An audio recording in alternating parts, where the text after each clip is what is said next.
my name is Tyra. I study education, the policy and international development stream.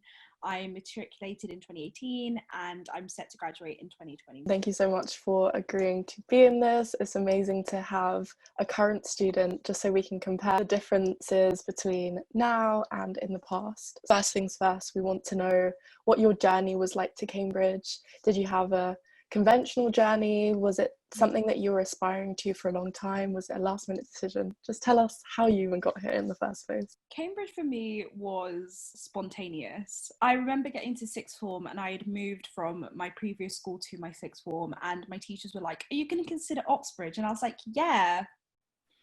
It was kind of like, sure, but I don't think so. I think I went to a very competitive environment for sixth form, one that I wasn't accustomed to.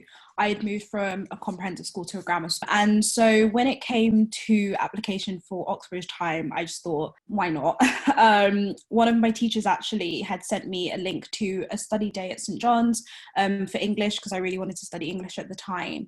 He said, "You know what, if you don't like it, fine, don't apply. I won't ask you anymore. But if you do, then go. I think you would really thrive in a space like that." So I went and I actually did like it. It's weird because I went in wanting to hate it, just so I had an excuse not to apply. Went for the summer open days with my friend and her family, and that was awesome as well. I study quite a niche degree, so I think the application process was difficult because nobody really knew how to help me specifically. They could give me tips on how to write a general personal statement or, you know, how to conduct an interview. But when it came to studying education in particular, it was kind of just experimentation. Interviewed at Queen's and I got pulled to Fitz, which I'm super happy about. I love Queen's, but I love Fitz as well. From getting the offer to sitting exams and getting in, it's kind of like a game that you're playing with yourself, and you're like, come on, I need to get the specific level of grades. I can do it. And it's just this, I don't know, it's just a lot. But yeah, it was, talking to my friends, I did have quite a conventional and quite applying to Cambridge is never easy, but quite a smooth riding application process to Cambridge. It's 3 years ago now, which is weird. Whoa, you're getting old.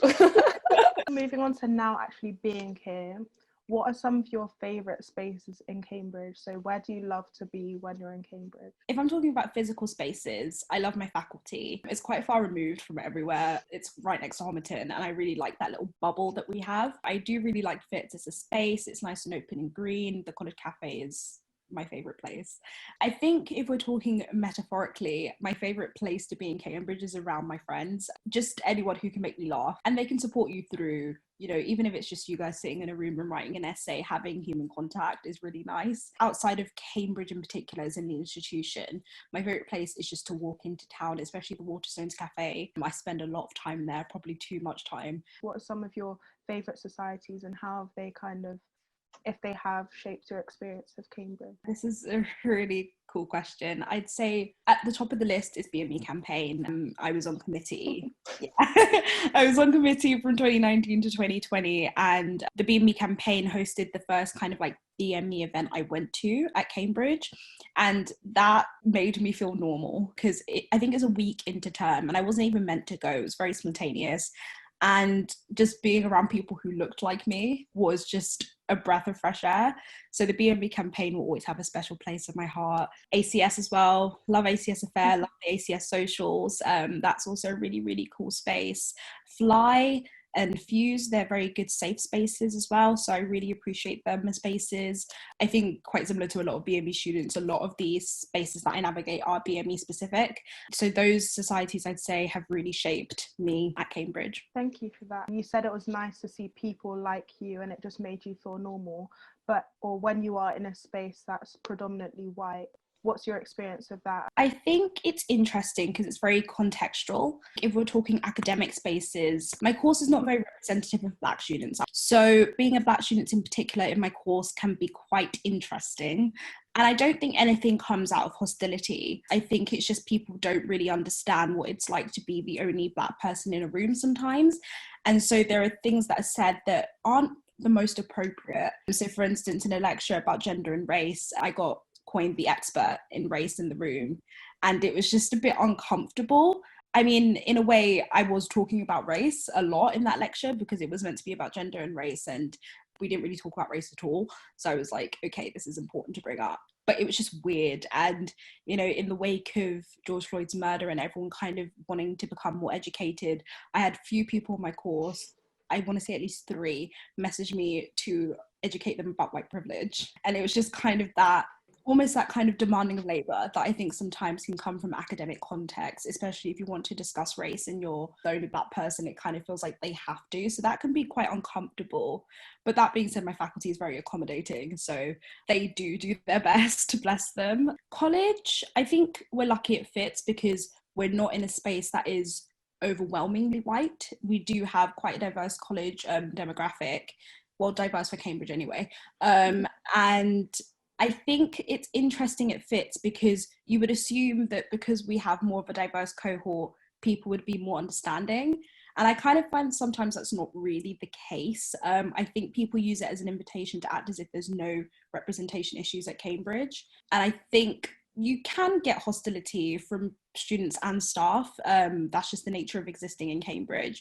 And it can make you feel really crap. I'm not going to sugarcoat it. And then also trying to find the support systems is a nightmare and a half. So you just give up and you're just like, okay, let me just rant about it to my friends and move on, which shouldn't be the case. So I think navigating white spaces in Cambridge, it's more so trying to remember that I have no obligation to educate anyone, while simultaneously wanting to say, you're so ignorant, please just, ugh. And just before we move on, you mentioned you're on the BME campaign, and I know you're quite heavily involved in your faculty. So in terms of setting up spaces, maybe BME or Black students, what's your experience been of that and kind of creating spaces for the community? So I've had really positive experiences with setting up BME spaces. Being on the BME campaign was awesome. There was another education officer as well, also a Black woman. So it was nice to know that there was someone else always like fighting my corner with me. For the BME campaign in particular, as education officers, one space that we used a lot was the Decolonise Network.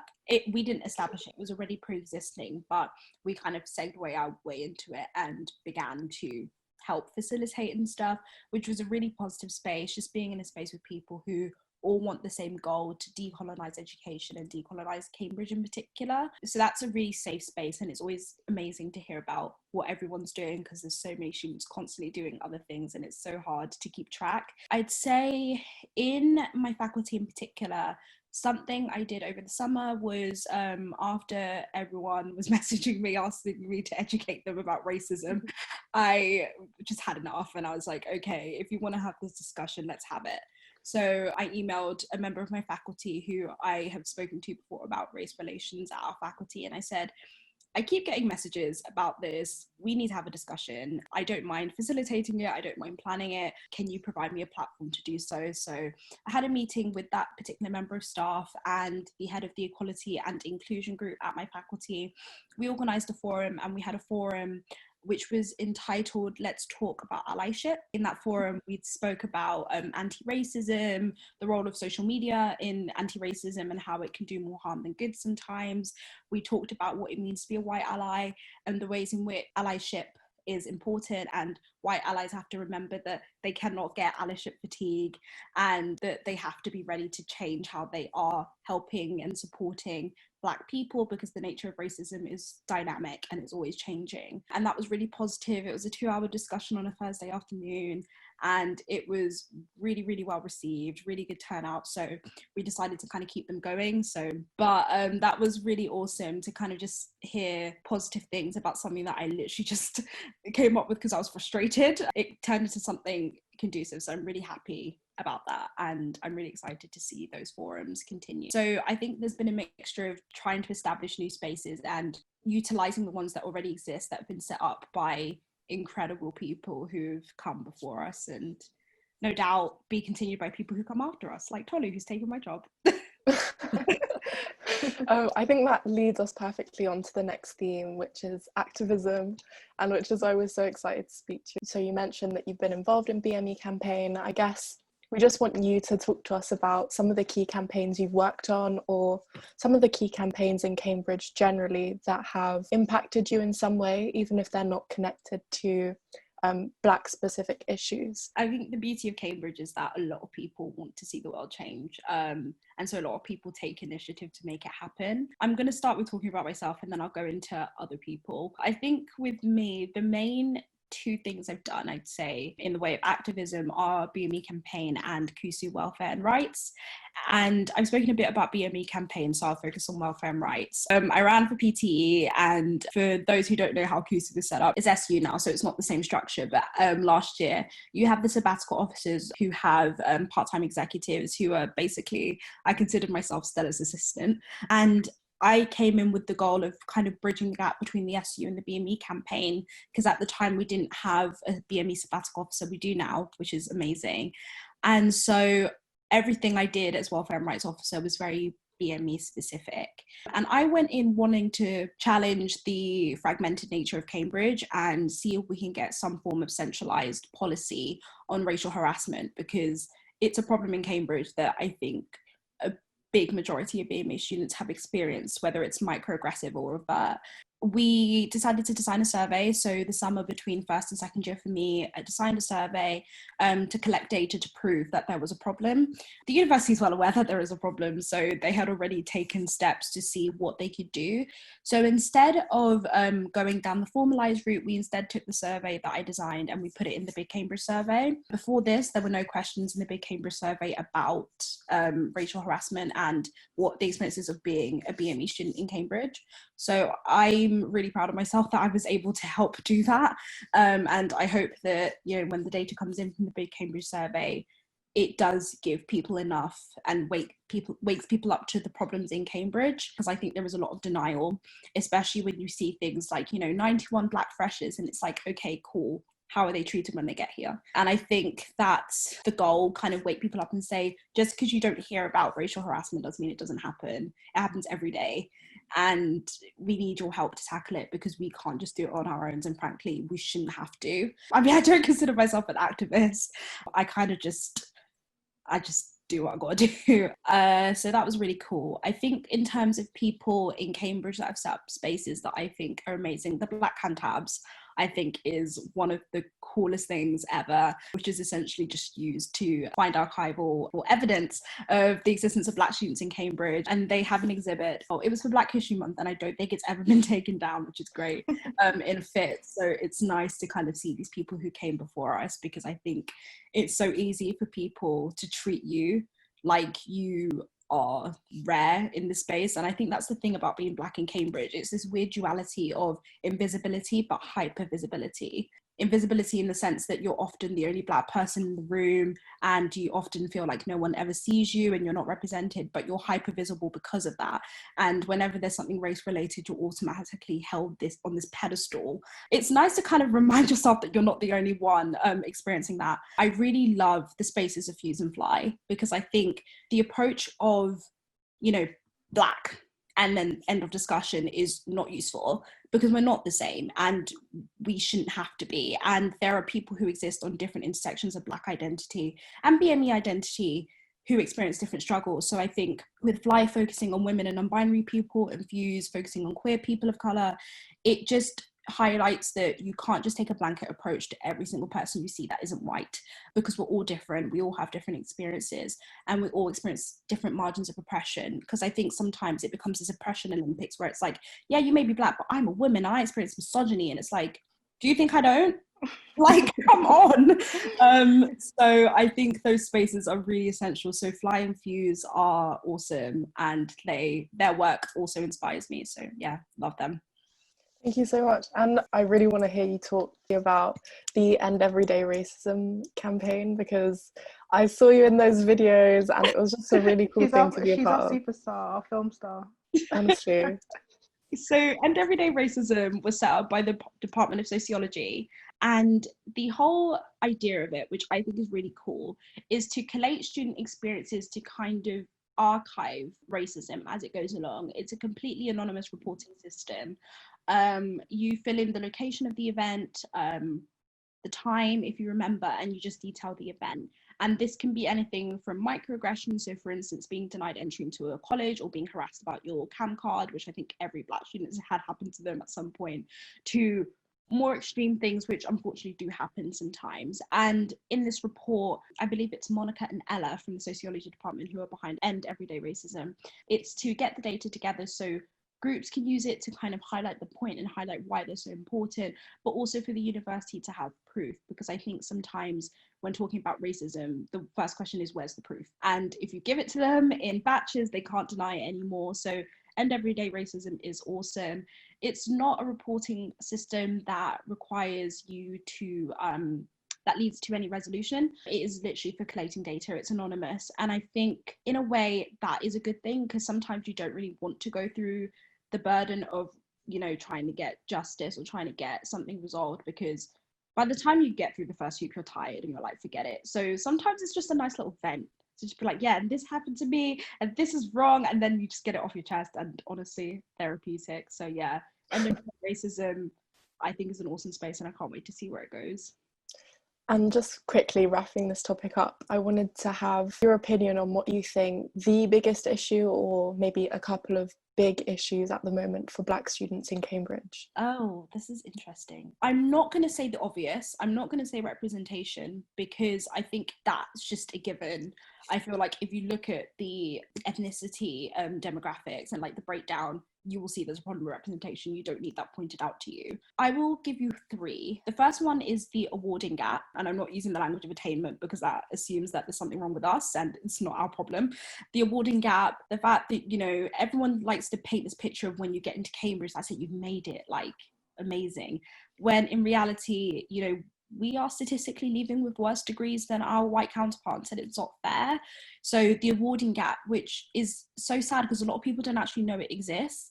And I think when you're existing in a space like Cambridge, where you're already going to be prone to imposter syndrome, if you're not performing as well as your counterparts and it's not your fault, you can kind of use it to justify, this is why I shouldn't be here in the first place, and which there is a lot of amazing work being done about it. And I've been honoured to work on the APPPAR. It's a really long acronym that I can never remember. I'm joining you this year, Tyra. Yay, I can't wait to see the new projects. The APP project is awesome. It's a research project done with students. They kind of tell you what they think the problems are, and we try and solve them. So I'd say the second issue is a lack of understanding about Blackness. And I know it's a very broad thing to say, but I break it down into 2 ways. A, the conflation of Black and BME. Anti-Blackness is a very unique form of racism, and I think when you don't appreciate that, you end up in a situation where you make students feel worse. So that's the first thing. And secondly, everyone assumes that Black Cambridge students are African, particularly Nigerian, and from London. Now, some of them are. There's no problem with that at all. Like, we love them, but, you know, it doesn't consider students a Black, mixed Black heritage. And I think a lot of people don't really appreciate that. And I think that is to do with the way we categorise race in the UK anyway. Just throw it in the bin, really. And I think as well, the underrepresentation of Caribbean students is another big problem that a lot of people don't really consider. So I think it's a problem when people come in and say Black students, and it's like, don't homogenize us because we're all different. And I think the last problem I say that faces Black students, which links into the other 2 but is equally important to bring up, is a lack of understanding about how anti-Black racism works. So I think things like microaggression, the use of language is another big racially insensitive and flat out racist terms being thrown out for the context of academia is never justified. Just say you want to use the word and go, like, I don't want to hear it. I don't want to hear that it's for historical context. I don't care. It's sad because people sit there and say, you know, well, you know, you must have known that this is what it was going to be like. You must have known you would be uncomfortable. And it's like, yeah, but it doesn't mean I should have to be. So I think those 3 things, so a misunderstanding of what Blackness is, and trying to paint all Black people with one brush is never going to work. Awarding gaps, and definitely a misunderstanding of what anti-Blackness looks like. Hopefully those things change. His academic answer right there. You touched on this briefly. Who are or were some of your role models at Cambridge? Were there any Black students that you looked up to during your time so far, or even before you started at Cambridge, that kind of inspired you? I'm going to start with my college mother, Iona. You're awesome. She had a YouTube channel that I watched when I was applying. I feel like after it was my first instance of racism at Cambridge, I just went in her room and had tea and cried. Courtney Daniela is also another big person. Me and her actually went to the same secondary school, but she's like 4 years older than me. And I remember when her and her best friend Renee got into Oxbridge, and the school kind of made it a big thing. And at this time, I was just uneducated about what Oxbridge was. So I was like, yeah, that's so cool. What's next? And it wasn't even to diminish their achievement. It's just that I didn't really understand what it meant at the time. But I just knew it was great, and you know, it was amazing. It was so inspiring. And so when I was considering applying to Cambridge, I came across, they have a video on their YouTube channel about their journeys to Oxford and Cambridge, and you know, seeing these girls that I'd seen walk around the school halls just a few years earlier and kind of seeing them boss that space was awesome. Yeah, I remember watching that exact video. I remember where I was standing in my house and I was like, oh, you're going to Cambridge, you're going to apply, like that's just it. And we're from the same area as well, so like I was like, if she can do it, I was like, teach me your ways, Courtney. I'm listening closely. I'll play the video again, tell me what to do, and I'll do it. The way I was revising that video, I was like, notes. Pause, rewind. I had to catch that. It was so good. It's an amazing video. I feel like everyone should watch it, even if you're already at Cambridge. Watch Definitely. it. It's such a good video. So yeah, thank you, Courtney. And here's my cheesy answer. Honestly, the freshest cohort of 2019. Yeah, 2019. So I have to work out what year you lot matriculated.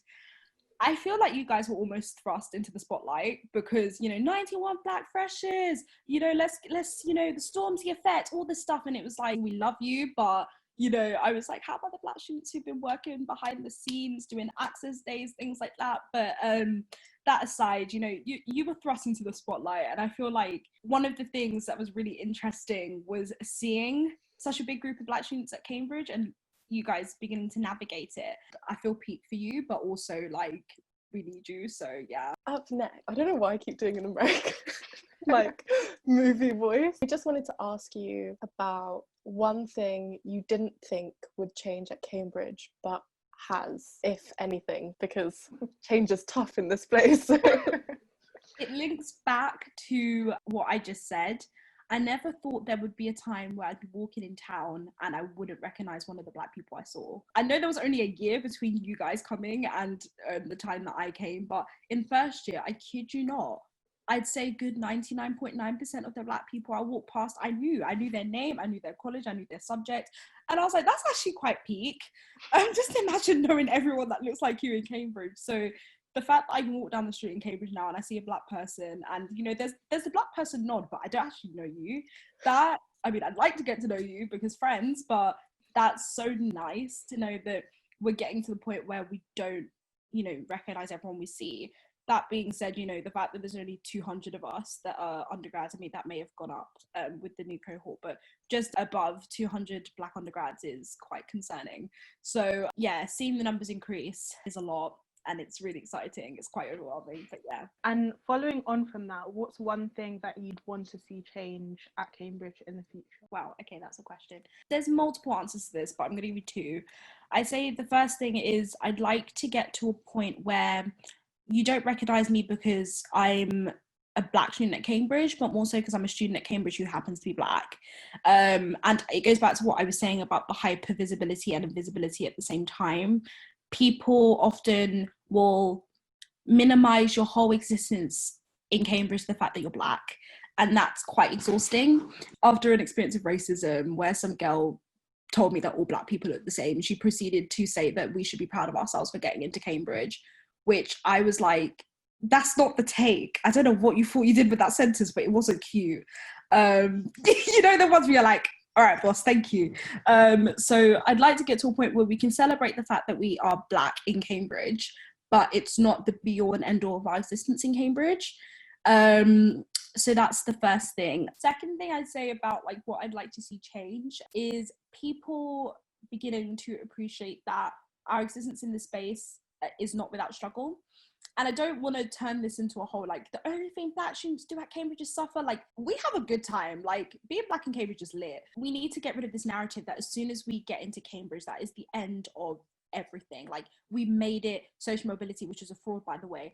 We don't get into Cambridge and then our blackness is gone. Like, that's not how it works. And I think, yes, the existence of us in Cambridge is not entirely struggle, but if a black student is telling you that they feel a certain type of way, that's not your job to tell them, oh yeah, but you're at Cambridge. That doesn't help anybody. It's actually a bit more offensive, if I'm being honest.